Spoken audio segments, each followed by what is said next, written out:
Good evening, Fernwood. It is your Citizens Band buddy Neil here, and it's time for us to have a convoy with another episode of Mary Hartman, Mary Hartman. Today we are watching episode 176 from December 6th, 1976. That was a lot of sixes. It is the start of week 10 of season 2 of the series. Let's take a look at what happened last week. Tom and Mary have been very affectionate lately. Tom has been doing great at work and is happy to be a father and a husband. Mary, however, has been worried that their neighbor Tippy Toes was hitting on her and is concerned that she may be bisexual. She even warned Martha about the dangers of AC/DC nearby. Martha and HB have been getting closer and even shared a kiss.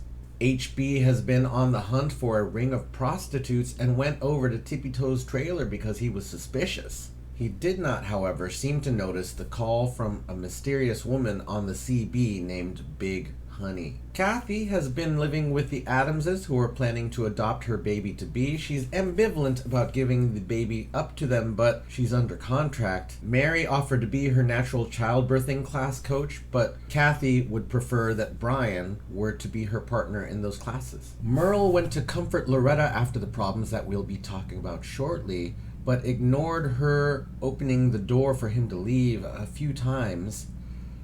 Wanda is getting a new apartment because she wants him to move in with her, even though Merle has been very clear that he's not interested in Wanda sexually, and Wanda does know that Merle has been seeing Annie. We're getting to see more of the home life of the Gimbles, and it is not pretty. And when I say not pretty, that means abuse. Garth forced Patty to quit her nursing job at the hospital, a position that she loved. Their son Garth returned from military school because he's been having problems with nighttime incontinence. Patty hid that from the elder Garth by saying that young Garth was on a date with a lady and hit her, and then older Garth said that real men do not hit women. Of course, at that moment, you could see the heartbreak in Patty's eyes. And then finally, the Haggers, who had the biggest story of the week. After the testicle transplant debacle, when Charlie got put in jail for nearly having a Great Dane's testicle implanted in him, Charlie called Loretta to say that he was a failure as a husband and would not be returning home so that she could live a happy life. Charlie said that Loretta should find comfort in the arms of another man who could pleasure her properly. Jody got the idea that he and Loretta should take it on the road to find Charlie, but then immediately asked Loretta to kiss him like she loved him. For a moment, it seemed like Loretta almost would, but then she turned and got her mind back on Charlie. During his brief stint in jail, Charlie met a mobster named Sue who says that he's going to take an interest in Loretta's career and make sure that she is a rising star.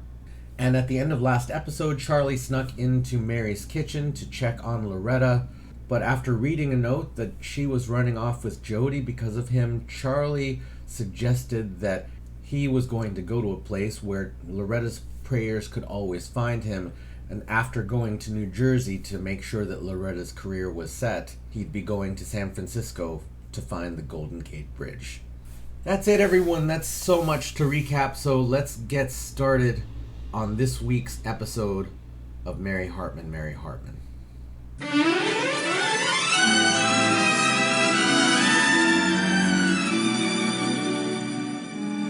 Mary Hartman! Mary Hartman! Dr. Fratkus? You came with a pet. This is no longer an animal hospital. Well, look, are you Dr. Fratkus or not? Yes, but I am no longer a doctor of veterinary medicine. I am now a doctor of theology. I am the bishop of the Church of the Transactional Resurrection, Inc. Well, wait a minute, though. Wasn't you a dog type doctor at one time? I mean, was you the one that had them advertisements in the back of, the magazines? Indeed. But I am now a theologian.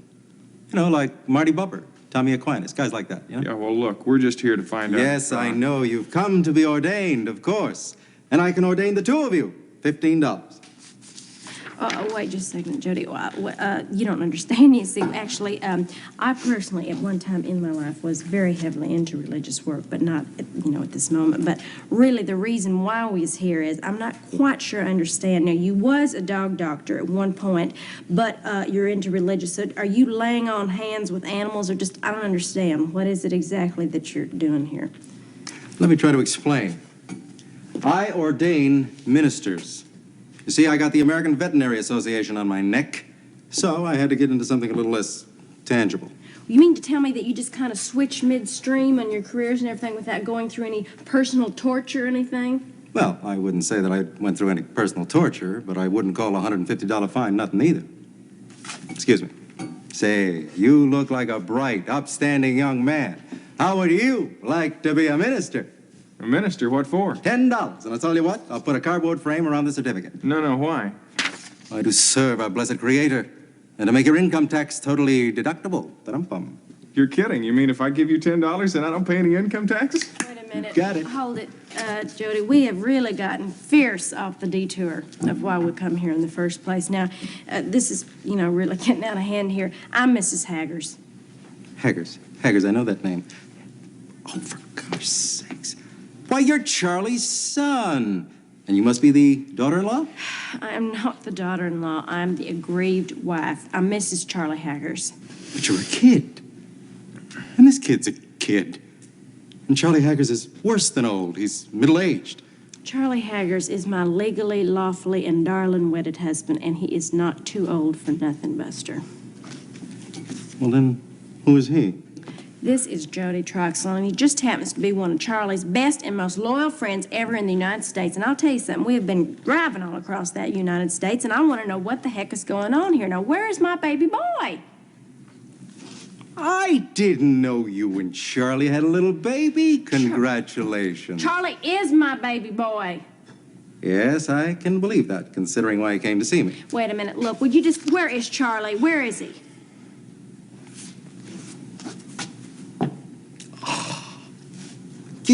I knew I forgot something.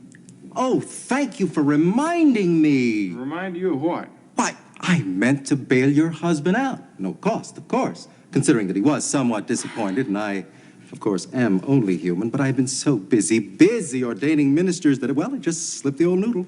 Charlie is not in jail anymore. We just come from there. He's not. What do you mean? He got out. The warden just told us that he got out. He escaped. No, he did not escape. He got bailed out, legal and everything. Well, who bailed him out? I mean, I didn't think he knew anyone around here, except me, of course. I'm hung in a whole bunch of bushel of baskets. Good, you did him. I'll tell you something right here and now. I've got plenty to tell you about that, which I'll tell you later. I don't have time at this exact moment. The true thing is that a friend, what he met at jail, bailed him out. Oh, no. Oh, no, what? What's the oh, no about that? Yeah, we figured he was some friend of yours. Not bloody likely. And I'll tell you something else. I did not like the look of that character. Character? Oh, come on. Charlie's such a wonderful guy. He wouldn't be friends with nobody that wasn't respectable or nothing. Did you see The Godfather? I certainly did. We saw that on television. It was just far too violent for my taste, frankly, even edited, for television. Do you remember that ugly guy that got strangled in the bar? I sure did. Well, just picture a guy 2 times uglier than that, and that's what bailed your Charlie out. And don't ask why. Well, hey, how about a ministry? $7. What do you say?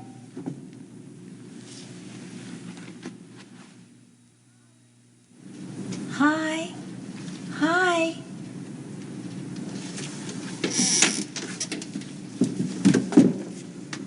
Annie? Oh, Merle. Oh, I'm so sorry. Oh, I'm really sorry. I just didn't see you after I came in. I mean, of course I didn't see you before I came in because, I was outside and you're undressed. I'm really sorry. Please forgive me for this. I'm just so sorry. It's okay, Mary, really. Come on in here. Come on. Oh. Look, is Annie home? I mean, I realize it's the trailer, but, it's still her house. Now, she left about, 2 or 3 minutes ago. Oh. Here, put it down there.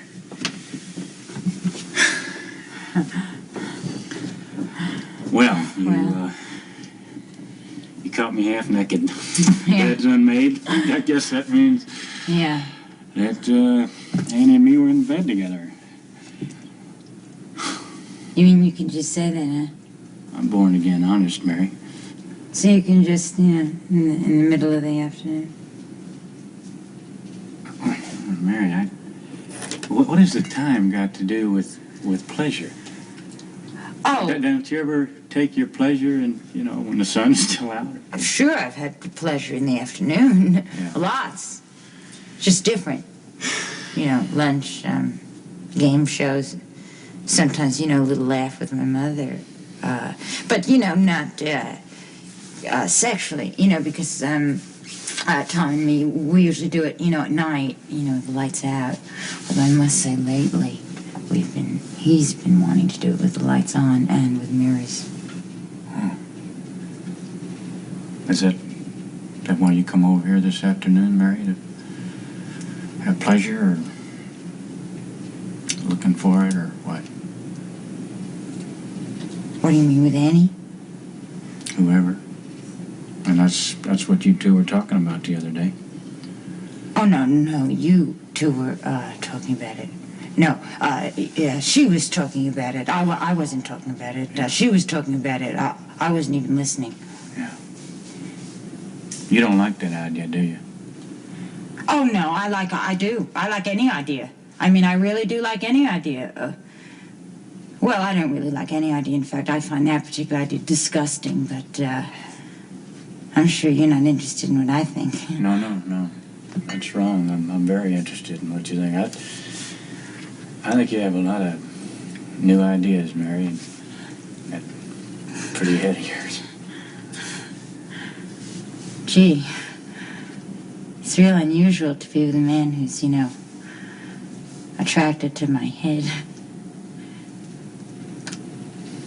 I have to go now. No, you don't. Well, Annie will be coming back soon. I'm sure the two of you won't be alone, no? No, that's wrong in the first place. In the second place, she said she's going to be gone for the rest of the afternoon. So. Well, then I guess, we'll have something in common. For the afternoon, that is. Well, wait a minute. Why don't... Well... Mary, you're beautiful.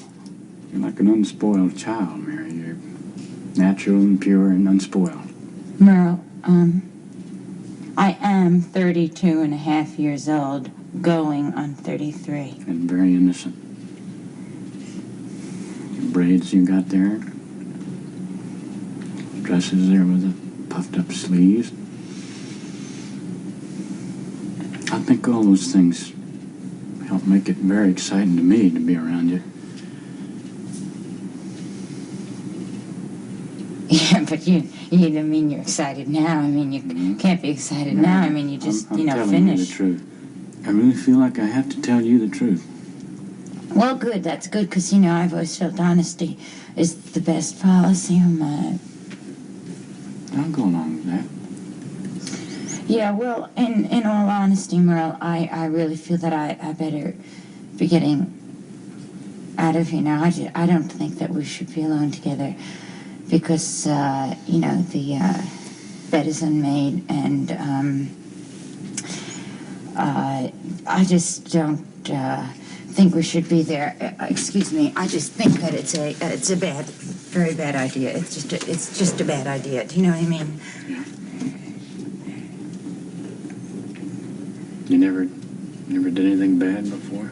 Just once. It was once, but it was with a person who seemed terminally ill at the time, and it was a request. It was a real, last will request kind of thing, or so I thought. It turned out to be, but it was once. I mean, that was just once, and here we are in a trailer, parked in my mother's driveway in Merle. All I can tell you is if I don't get out of here soon, I'm gonna pass out. So I gotta go. It's just that I'm hyperventilating.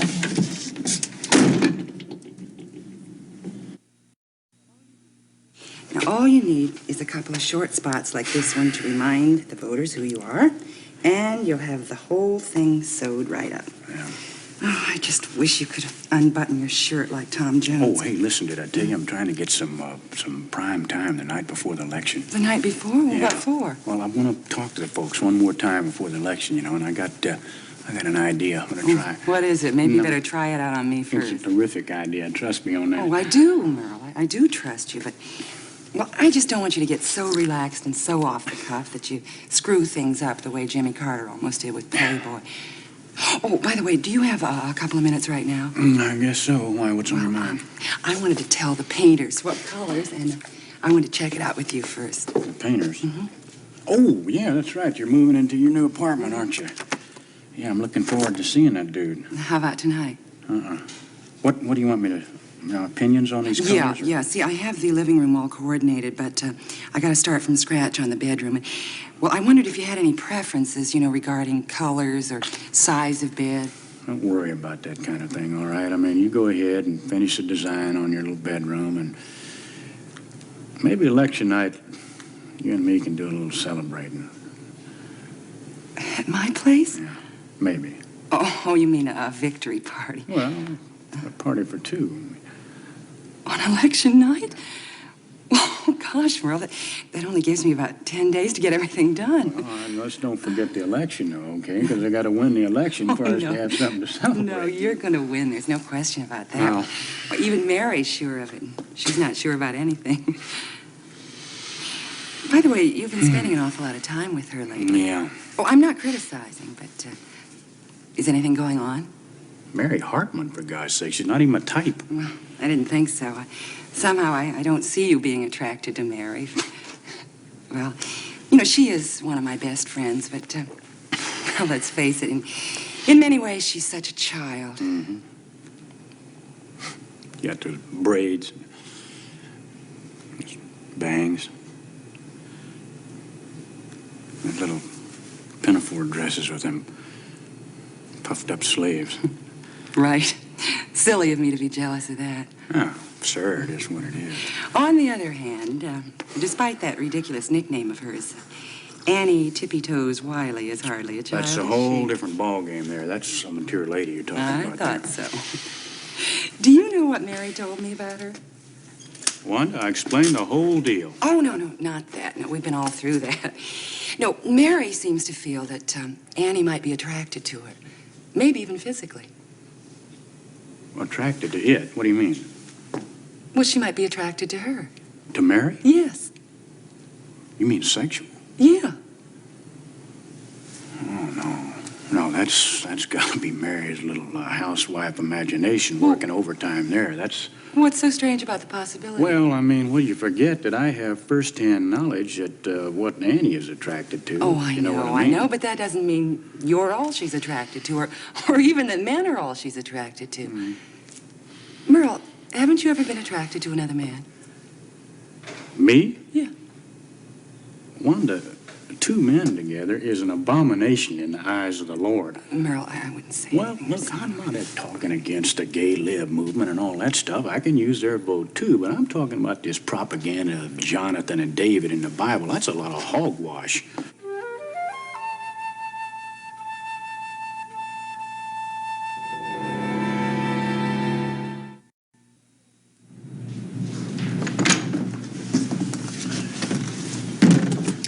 I have never, Jody, in all of my born days, been so miserable and lonely and downtrodden and just plain, well, Well, Miss Haggers, you're just looking on the dark side of everything. I mean, at least we know now that Charlie's out of jail, and now he's out, maybe he'll look at things different.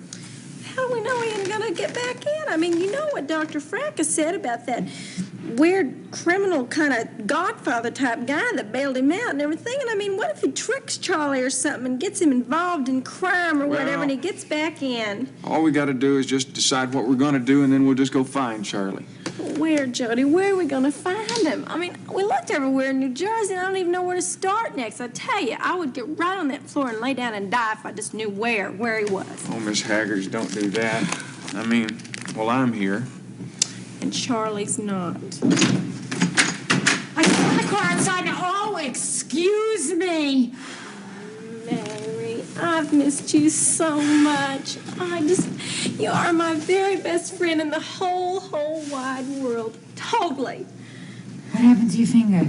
Oh, you're not going to believe this, but I stepped on it. You stepped on it? Again. Oh. Come on, Mary. Sit down.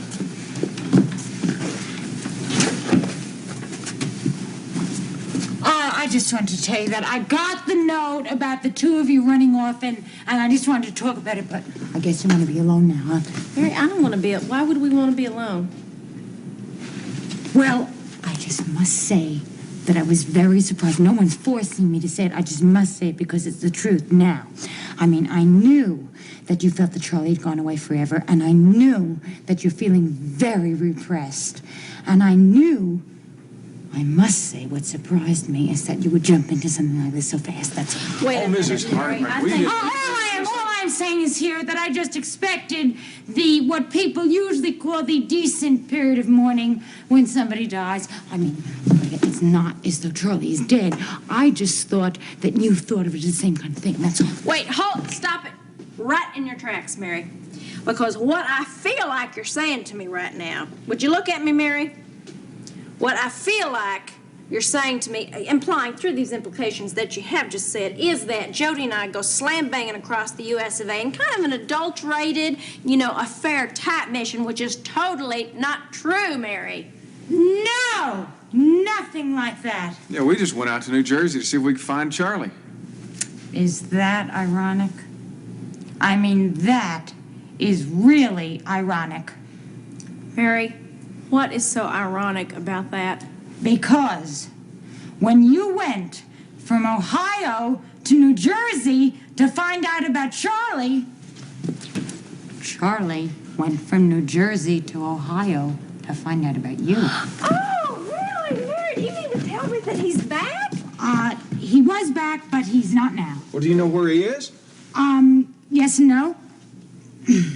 Wait a minute, Mary. That is not a yes-no type question. No. See, what that question is a where question. Oh, yeah, well, I can only answer it as a why question, as to why he left home. That is my home, which is next door, so it's practically the same thing. Okay, then why? I mean, why ain't he here? I think I made a mistake. Mistakenly. I mean, it's something I would never do on purpose. What kind of mistake did you think you made, Mary? Well, like just leading him to believe that you and Jody had run off together, Run off? Romantically.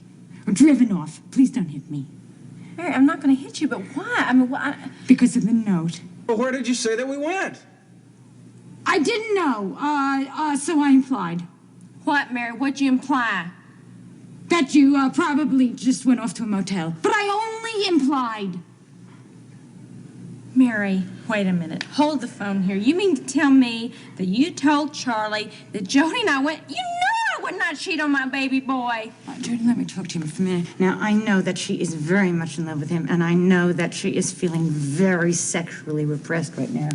Dear Abby says that when you're feeling very sexually repressed as a woman, you tend to do things that you wouldn't normally do under other circumstances. Do you know what I mean? Peculiar things, like affairs with other men and stuff like that. It wasn't me, Loretta. It was Abby. Mary, you told Charlie that me and Jody run off to a motel so I could unsexually repress myself? No, I didn't tell him. I implied. Why don't we just clutch in and downshift and get all this straightened out a little later on, huh? Right now we got to go find Charlie. Where did he go? Mary... Don't know. Can guess. What, New Jersey? Did he go back to New Jersey? No. I don't think that he went to New Jersey. I'm sorry. Charlie implied. He implied that he went a lot farther than New Jersey. A lot. But before I could say, oh, my God, no, he was gone. Charlie.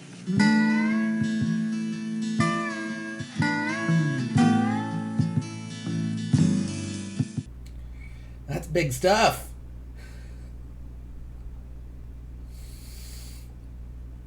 And hey, Jody and Loretta got themselves to New Jersey pretty quickly, and Dr. Fracas is in a whole new scam.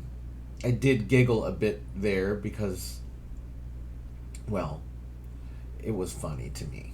Be a minister? Good for you. I loved seeing the candles in that spot. It just made me feel like we went from Frankenstein gothic horror to a totally different kind of gothic horror. Loretta and Jody get the story of what happened to Charlie, and Dr. Fracas tries his new deal, and I only missed that we did not see Hamlet the Great Dane, because he was a very sweet boy. Then Mary walks into her first uncomfortable encounter of the episode when she comes over to Annie's for a visit, and I can't say why Mary came over to see Annie. She seemed fairly friendly, but then she walks in on Merle, half naked in bed, which is his right to be.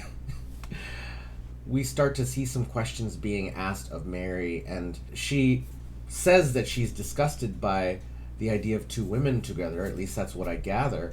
That's what I think she's saying. And I'm not sure if she actually means that.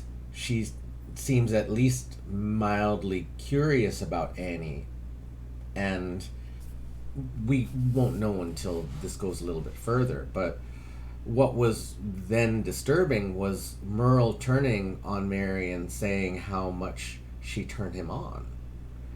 And we have remarked in the comments about Mary's childlike look, which is by design. She's designed to look like a child because she doesn't, have all of her maturity together. But to see those things referred to in a way that someone is being turned on by is kind of a whoa.